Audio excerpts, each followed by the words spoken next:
दोस्तों नमस्ते, मेरा नाम रविकांत भारती। आप सभी को बता दें कि लुलु मॉल में जो नमाज पढ़ा गया है उस नमाज को पढ़ने वाले एक भी मुसलमान नहीं है। जी हाँ, क्योंकि जो उत्तर प्रदेश पुलिस के द्वारा दावा किया जा रहा है, देखिए बोलता हिंदुस्तान ने क्या पोस्ट किया है कि उत्तर प्रदेश पुलिस के अनुसार जो लोग नमाज पढ़ रहे थे उनको नमाज पढ़ने का ढंग ही पता नहीं था।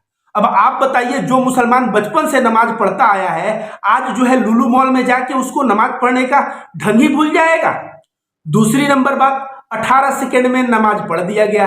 भाई नमाज अगर कोई मुसलमान मॉल में भी पढ़ना शुरू कर दिया तो उसको पूरा पढ़ेगा, वह क्यों बीच में नमाज को छोड़ेगा और 18 सेकेंड का छोटा नमाज क्यों पढ़ेगा।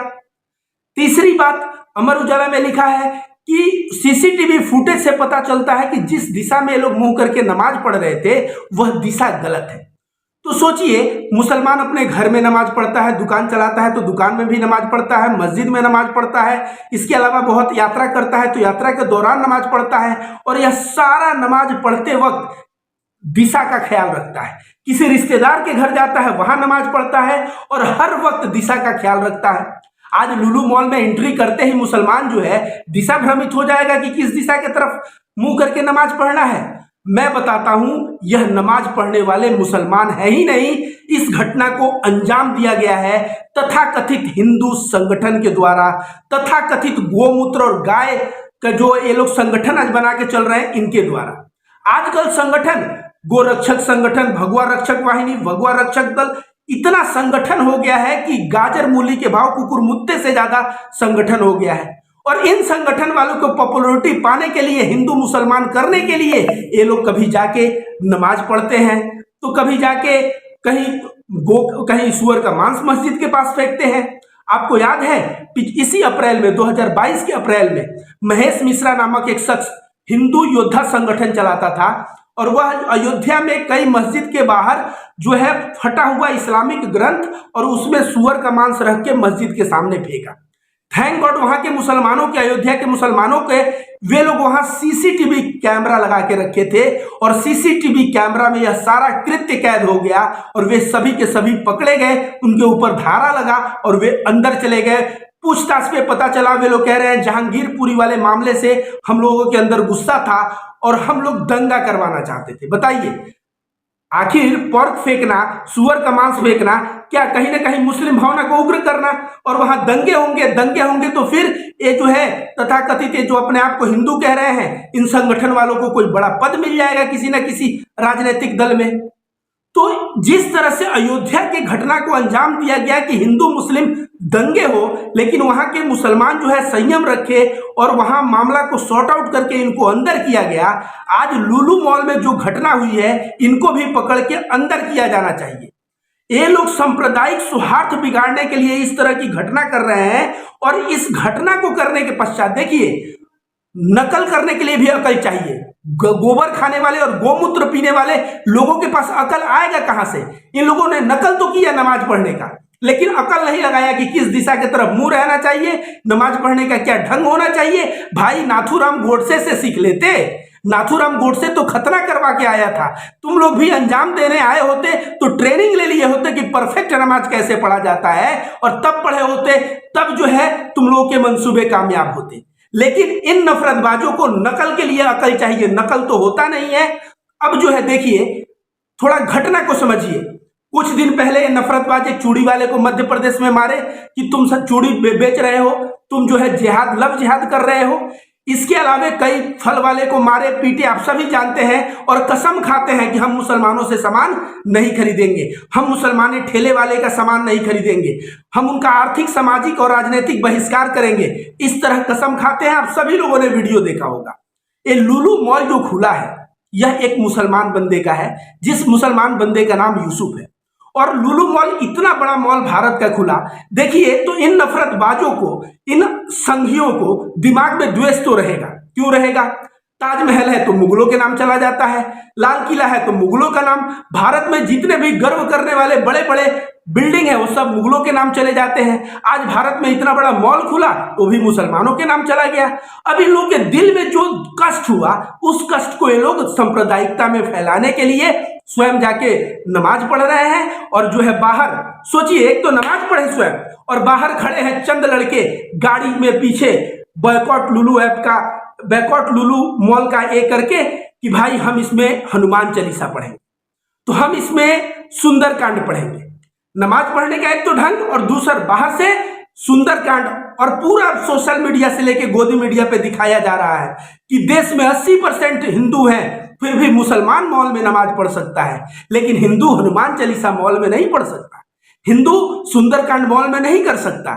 पुलिस गिरफ्तार कर ले रही है, और पूरा का पूरा ये जो जहर समाज में फैलाया गया, पता नहीं कितने सेकुलर हिंदू, कितने अच्छे हिंदू जो मुसलमान को एक अच्छा दोस्त मानते होंगे, उन हिंदुओं के दिल में, जहन में ये लोग नफरत भरने का प्रयास कर रहे हैं। आप समझ सकते हैं, इनको कड़ी से कड़ी सजा होनी चाहिए, पकड़ के अंदर करना चाहिए इन लोगों को। जो मुसलमान बाइकॉट का भूत चढ़ा है ना, आज सऊदी अरब बाइकॉट कर दे और अरब कंट्री, आधे कितने भारत कि कितने मजदूर बेरोजगार हो जाएंगे तुम्हें पता है?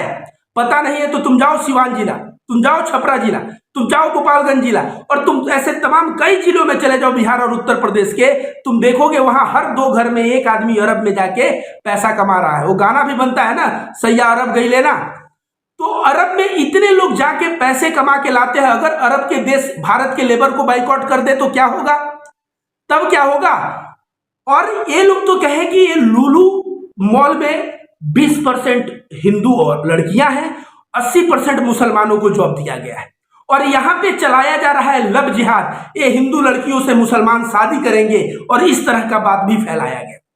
लुलु मॉल के मालिक की तरफ से जब सफाई आई तो उस सफाई में उसने स्पष्ट कर दिया, उसने कहा कि 80% हिंदू इस मॉल में काम कर रहे हैं, और 20% में ईसाई, मुस्लिम, सिख, सभी धर्म के लोग 20% में हैं। इनके मुंह पे इतना बड़ा करारा तमाचा पड़ा, लेकिन इनको तमाचा मार मार के इन नफरतबाजों का गाल अगर सुझा भी दो, इनका गाल फूल भी जाए तमाचा खाते खाते, फिर भी अपने चरित्र से बाज नहीं आएंगे। ये जो कार्य कर रहे हैं उस कार्य को कर रहे हैं, बैन नहीं करेंगे। एक देख रहा हूं ये चौहान के और तमाम ऐसे तमाम पत्रकार, जो गोदी पत्रकार बोलिए या संघी पत्रकार बोलिए, ये लोग बाढ़ को दिखा दे रहे हैं। पता है, बाढ़ जिहाद दिखा दे रहे हैं, बाढ़ जिहाद, मुसलमानों की वजह से बाढ़ आया। इन गधों को ज्योग्राफी पता नहीं है क्या, कि पहाड़ से पानी गिरता है तो पानी नीचे की तरफ बहता है, और जब नीचे की तरफ आएगा तो बाढ़ होगा।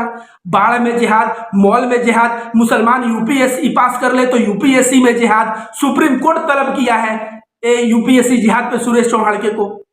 तो ये जो नफरतबाज पत्रकारिता का जो लेबल चला है, ये नफरतबाज तमाम संगठन जो है इस तरह की बातें कर रहे हैं कि हम हनुमान चालीसा सुंदरकांड पढ़ेंगे, और यही नफरतबाज जाके नमाज पढ़ते हैं, और अंत में पोल खुल जाता है, और पोल खुल जाता है तो कहीं भी मुंह दिखाने के काबिल नहीं रहते।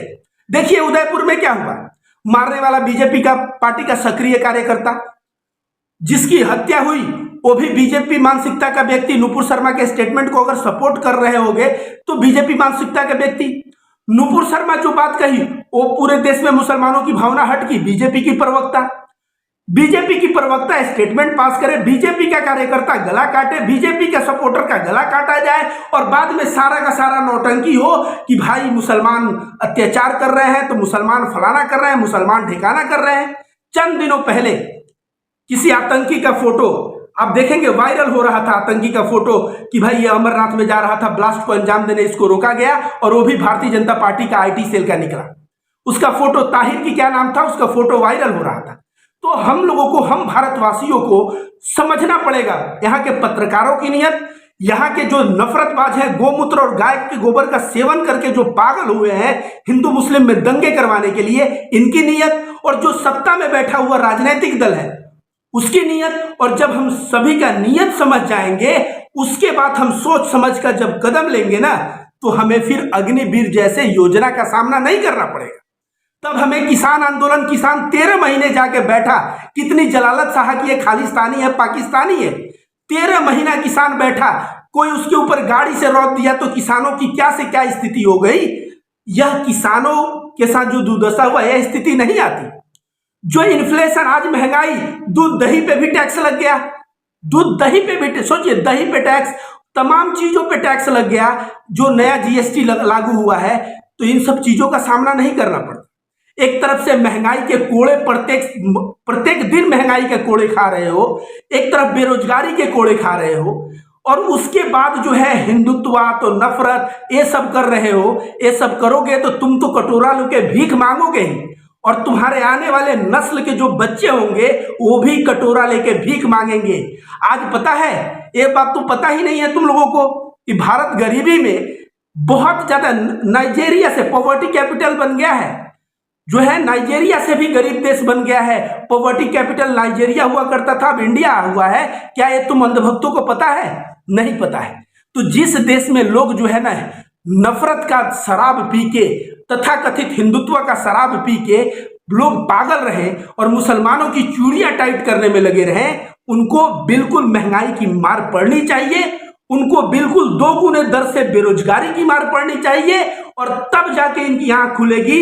और नहीं आंख खुली तो इन फ्यूचर तो भीख मांगना इनका तय ही है। तो दोस्तों, मैं बार बार आप लोगों से यही गुहार करता हूं कि नीयत को समझिए। जिस दिन आप नीयत समझ जाएंगे, आप समझ जाएंगे कि हिंदू, मुस्लिम, सिख, ईसाई सभी लोग 2 रोटी कमा के और अपने पेट पालना चाहते हैं। इन दोनों और कोई उद्देश्य नहीं है। ये हिंदू मुस्लिम जो है केवल लड़ा के, इससे फायदा राजनेता को होता है, उनकी राजगद्दी बचती है, वो सत्ता में आते हैं। हम लोगों को हिंदू मुस्लिम करके कोई लाभ नहीं होता।